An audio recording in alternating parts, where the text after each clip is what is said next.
平成ジャンプの山田涼介さんは100万円超えの高級コンデジライカ Q343 を使っていて、ブラックピンクのジェニーさんはソニー RX100 シリーズの激渋カメラを愛用中、20まゆかさんはルミックス TZ99 で可愛いくじ撮り、TWICE ももさんは超可愛い富士フィルムのオールドコンデジを使っていたり、指原莉乃さんはスナップの王道 GR3X を愛用しているそうです。今回はスターたちが愛用するカメラを分析してチームメンバーと協力し全て用意してみました。憧れだけで終わらせず、その中でも購入しやすいものはどれなのか、50台程度のカメラを所有する僕たちが分析して全てご紹介していきます。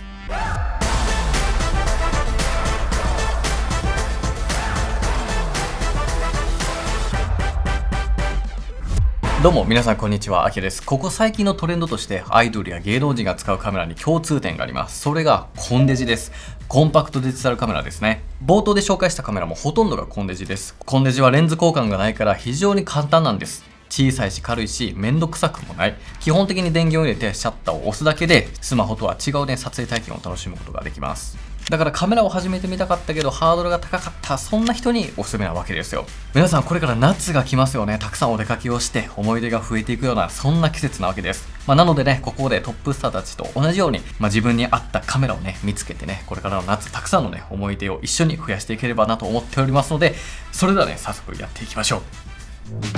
ということで、まずはですね、低価格なところから、低価格コンデジで最もね、安いものからいきたいと思います。まずは、はい、こちら、富士フィルムのファインピックス Z33WP というね、カメラになっております。めちゃめちゃ見た目が可愛くて、ピンクのキュートなカメラになってますよね。これを使っていたのは TWICE のももさんです。多分これ全く同じカラーを使ってたと思うんですけど、めちゃくちゃ可愛いですよね。これ2009年に発売された、2万円とかで購入できるようなね、いわゆるオールドコンデジになっています。ちょっと電源つけてみると、こんな感じで。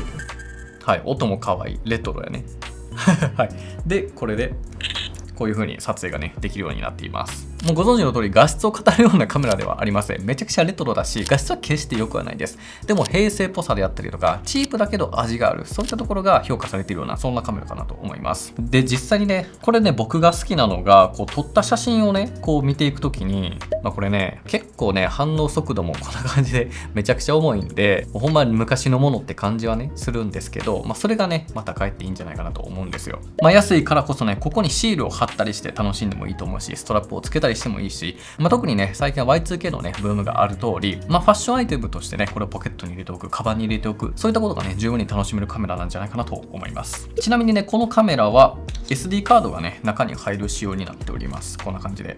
ただ最新のねものはちょっと読み込めなかったりはしたんですけど、 SD カードは一応入りますと。で取り込み方法はちょっと注意があって、古いカメラなんでねそのままスマホに送るといったことができません。なのでねこういったカードリーダーをね用意してあげて、Amazon とかでね数千円で買えるんですけど、ここに SD カードを挿して、USB の iPhone とか Mac につなげてあげるとすぐにね取り込むことができるようになります。もしくはこのねプレビュー画面をこのままねスマホで撮ってあげるっていうのも結構ね流行っています。これをこんな感じで、はい、こういう風に撮ってこれをインスタに上げるみたいな、こういったものがね結構ねおすすめだったりします。で僕はねメルカリで買いました。新品が今売ってないんですけど、メルカリとかフリマアプリでも全然いいかなと思います。でこれにこだわらなければオールドコンデジというくくりで、探せばもっと安いものもいっぱいあります。はい、これとかもね、はい、今ひろゆきくんが持ってるこれいくらやったっけ？これ3000円です。3000円。はい。これ3000円で買ったみたいなんで、こういったね、写真が撮れたりするファインピックスシリーズで同じようなね、ものもあったりするので、とにかく安く済ませたいって方は、数千円のね、ものから始めていってもいいんじゃないかなと思います。で、続いてがですね、この子になりますよ。これはね、まさに最新のデジカメといったところの立ち位置のカメラになっています。これを使いの方も結構いてね、代表的なところで言うと、小路春こと小島春菜さんが使っているそうですね。これ何がいいかってね、めっちゃ安いんですよ。23,000円、Amazon の新品価格でございます。これ2022年の発売なんで、言うて新しいじゃないですか。だからこその安心感。さっきのね、オールドコンデジとかって本当に昔のだから、やっぱちょっとこう、ほんまに動くかなみたいなとか、メルカリとかでもやっぱちょっと不安があると、そういったリスクを取りたくない方はこっちがね結構おすすめだったりしています。このカメラすごくいいのが、なんといってもねサイズ感。これねカードサイズです。クレカぐらいのねサイズ感で、レンズが出てもねこれぐらいの大きさになるというところが僕はね気に入ってるところで、もちろんねこのカメラもフラッシュを使って撮影をねすることができるので、いいね、こんな感じのめちゃくちゃレトロなね、画質を楽しむことができる、そんなカメラになっています。実際の写りはもう全然綺麗じゃないですよ。ここの画質に期待してはいけません。ただレトロなだけ。はい。コダックといえばフィルムとかも作ってたりするので、フィルムライクであったりとか、平成感とかね、いわゆるちょっと古臭いような、そういった画質をね、求める方にすごくいいところ。ちなみに動画も撮れたりするし、動画もね、結構エモかったりするので、なんかほんまにね、ちょっとプライベートでラフにね、使いたいみたいな、そういったところですごくね、大活躍できるようなカメラかなと思います。案外メニューはサクサクだったり、106g しかなかったりとか、あとは 63MB の内蔵メモリがあるから、SD カードを忘れたとしても、数枚とかは全然ね、撮影することもできたりします。唯一の欠点としてはマイクロ USB であるということと、あとはね、人気すぎて人と被りやすいというところ。僕もね、このチャンネルで過去に紹介しましたけど、あれでめちゃくちゃ売れてるみたいです。はい。あとは周りだとナミちゃんも買ってたし、春樹子も買ってたし、俊介も買ってたし、俊介もカメラいし、僕も今家にあるけれども、みんなが持ってるそんなね、カメラにもなってるので、結構ね、人と被りはするかな。でもなんかシールを貼ったり、キーホルダーをつけたりとかね、いろんな遊び心あるカメラとして使えるかなと思うので、興味ある方はね、ぜひこれもチェックしてもらえたらいいかなと思います。ということで次行きましょう。ちょっとここからね、値段が若干上がるんですけれども、次はこの子です。ルミックス TZ99 というカメラですね。これは20のマユカさんが使っていた機種になります。2025年2月に出た僕一押しのカメラです。これまでにもね、動画で紹介してきましたけれども、めちゃくちゃおすすめこれ。本当に最高のカメラです。ここまで紹介したカメラよりもね、若干大きいんですけれども、でもね、その分高機能で、値段もね、若干上がるといったところ。これのね、なんと言ってもいいのがフリップ機能。画面がね、上に上がってくれるので、このままね、自撮りをすることができます。カウントダウンが出て、こんな感じで撮ることができる。で、フラッシュがついてると。めちゃくちゃいいよ、これ。カラー展開がね、ホワイトカラーもあるので、可愛いね、方が欲しいという方はホワイトもいいし、ちょっとかっこよくね、黒でおしゃれに使いたいという方は黒もね、いいんじゃないかなと思います。ただ、もともと6万円台やったんですけど、最近なんかしれっと値上げして、新品だと8万円弱になっちゃっておりますが、でもね、満足度は結構高くなるカメラかなと思います。写りで言うと、これもね、ごめんなさい、スマホの方が綺麗です、正直。正直、最近の iPhone Pro シリーズとかの方が、綺麗です。ただ、やっぱね、コンデジ感がやっぱあるんですよ。なんかレトロでね、フラッシュの良さもあったりするし、特におすすめなのが女性で、なんかね、肌がすごいチュルッと映ってくれます。なんかチュルチュルでトゥルントゥルンになるんですよ。スマホとかってもう綺麗すぎて全部見えちゃうじゃないですか。それがね、このカメラだとあんまりないんじゃないかなというふうに思います。で、あとね、これルミックスのカメラなんで、色味、発色がマジでめっちゃ綺麗です。特に緑のね、色味であったりとか、青とかね、そういった原色に近いカラーっていうのがすごくね、綺麗に出てくる、そんなね、カメラになっています。で、一応これ特徴としてね、これめちゃくちゃズームができます。ちょっとこれズームしてみるんですけど、これ最短が 24mm っていう広角からブワーっといくと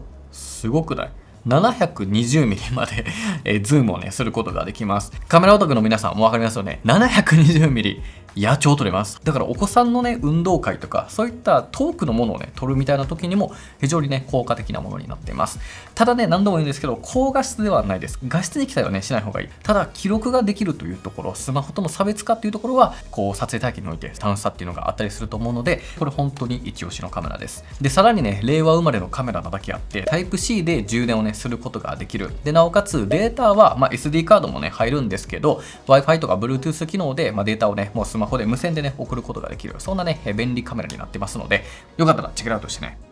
ということで次行きましょう。ここからはねちょっと高級ライン、高級コンデジと言われるところになってきます。次がじゃじゃん、この形です。リコーの GR です。はい。いやこのカメラはねもうマジ使ってる人多すぎてもうみんな使ってるって感じではあるんですけど、その良さがあるんですよ。はい。代表的な人で言うと、指原莉乃さん、サッシーがね、使ってるとか、宮脇さくらさんとかも使っている、めちゃくちゃ人気のね、GR というカメラです。さっき価格からお伝えしておくと、14万円弱します。はい。めちゃくちゃ高いです。で、買うことも結構難しくて、抽選販売か、あとはもう中古みたいな選択肢になってしまいます。で、中古はもうね、新品より若干高いみたいな感じとか、中古で使用感があったりとかね、使用されていたものは、それなりの価格で買えるんですが、新品購入がね、しづらいカメラにはなっています。今挙げたこのお二人だけじゃなくて、もうこんなにも多くの人たちが使っているので、あんまり僕が説明する必要もね、ないかなとは思うんですけれども、何がいいのかっていうところ、カメラマン視点でお伝えしておきますね。まずこの GR って2つあって、GR3X と GR3 っていうのがあります。これはね、画角の違いがあって、両方ともね、1個の画角でしか撮れないんですけど、GR3 の方がちょっと広くて、GR3X の方がちょっとだけ寄った撮影になるんですね。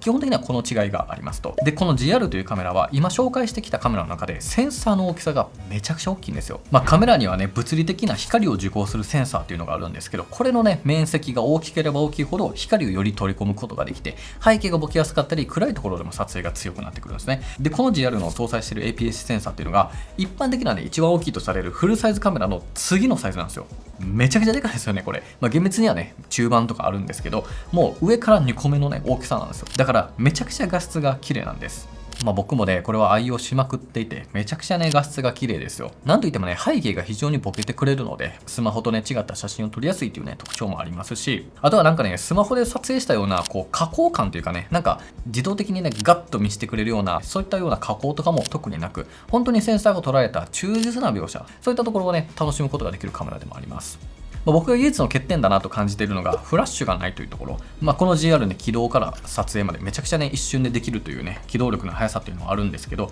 上にね、フラッシュが出せないので、ちょっとここはね、惜しいところ。フラッシュってね、結構表現としてはめちゃくちゃいいんですよ。ただ一応ね、別売りであったりはするので、純正のね、ところも出ているので、どうしてもという方はね、購入することもできたりします。で、GR ちょっとややこしいのがね、モノクロームっていうね、白黒しか撮れないものもあったりとか、HDF っていうね、ミストっていう効果をつけれる、ふんわりとした描写ができる、HDF モデルっていうのもあって、ちょっとややこしいのでね、自分に合ったものをね、ぜひ選んで買って使ってもらえたらなと思っております。はい、ということでね、次行きましょうか。次がこの子でございます。はい、ソニーですね。このカメラをね、お使いなのは、そう、ブラックピンクのジェニーさんです。もうね、僕インスタ投稿を見て一瞬で分かりました。ソニー RX100M7 やって思ったぐらい、もうね、これルックで分かるんですよ。2019年夏の発売で、ちょっと時間はね、やや経ってはいるんだけれども、これめちゃくちゃいいね、カメラになってます。これもコンデジですね。この子もね、フリップ式モニターになってるので、こんな感じで、写真をね、カウンターを撮って、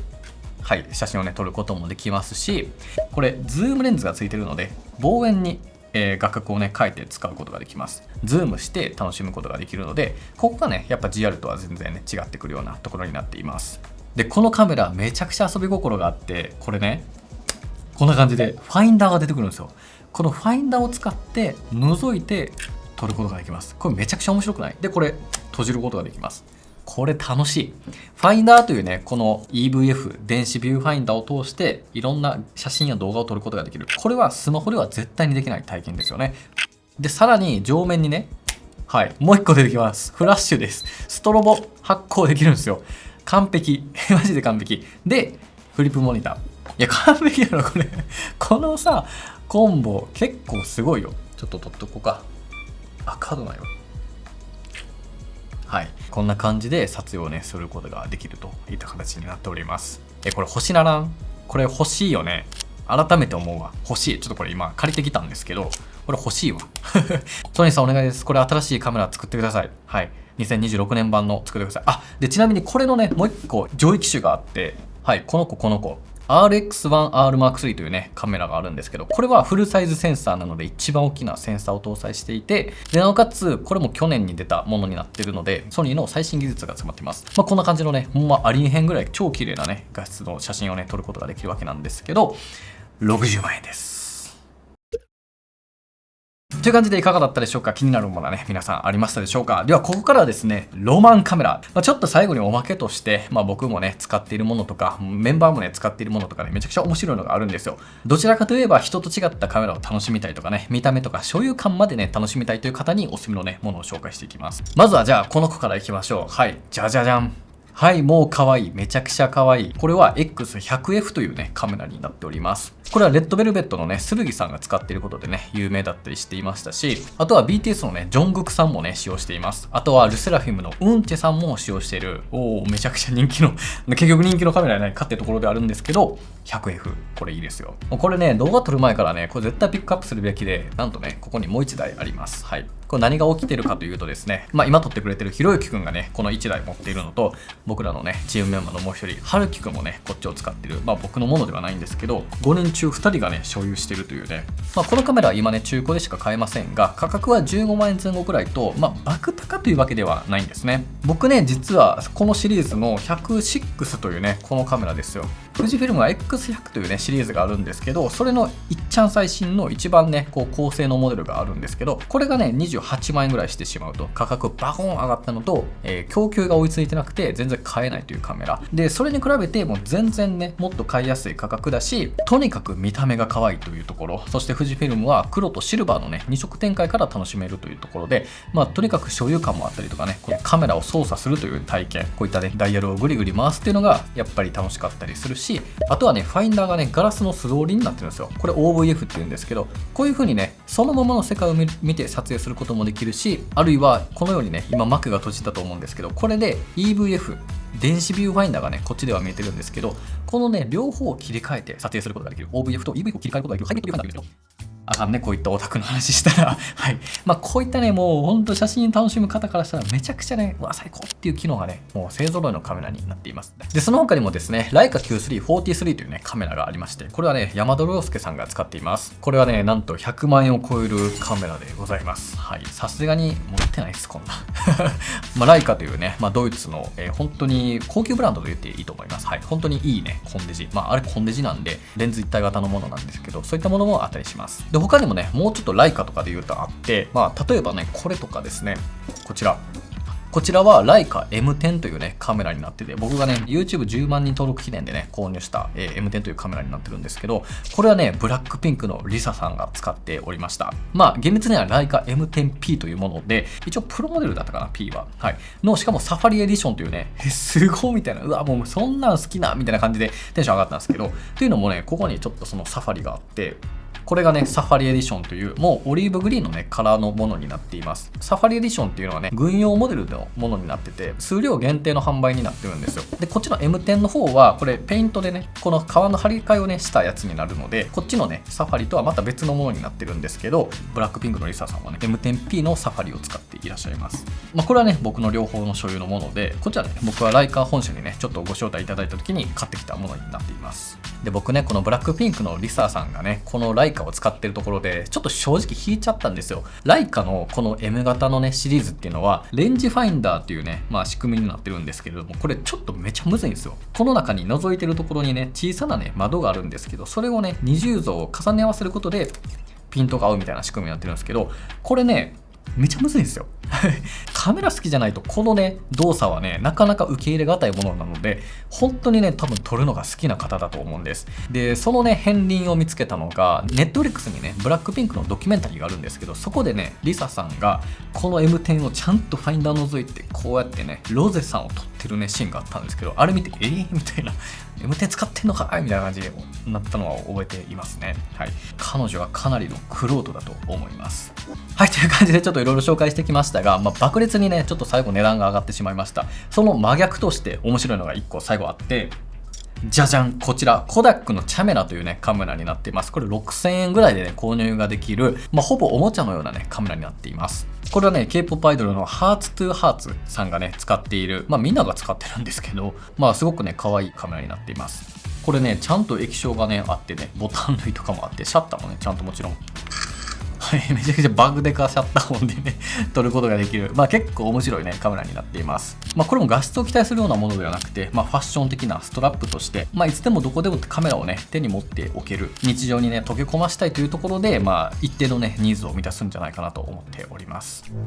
はい、ということでいかがだったでしょうか。たくさんのねカメラをご紹介させていただきました。僕もね昔はこの人が使ってるから、そんなね理由でカメラをね買うことから始まったのをね今でも覚えています。スマホで十分に綺麗な思い出を残せる時代であるからこそ、思い出の残し方であったり、その楽しさに価値を見出すことができるのがカメラの存在だと思っています。たくさんあるので、迷ったらあとはもう見た目とか手触り、そして自分の直感でね選んでもいいんじゃないかなと思います。東京でカメラをお探しの方はね、おすすめのカメラショップをね5選過去にも紹介していますので、ぜひよかったらこちらもチェックしてみてください。好評だったらまたこの企画何回かやってみたいと思っております。ぜひコメントとかいいねと保存していただけるとすごく嬉しいです。カメラの購入を迷ってるね家族とか友達とかパートナーにも紹介してあげてください。では皆さん、また次回の動画でお会いしましょう。バイバイ。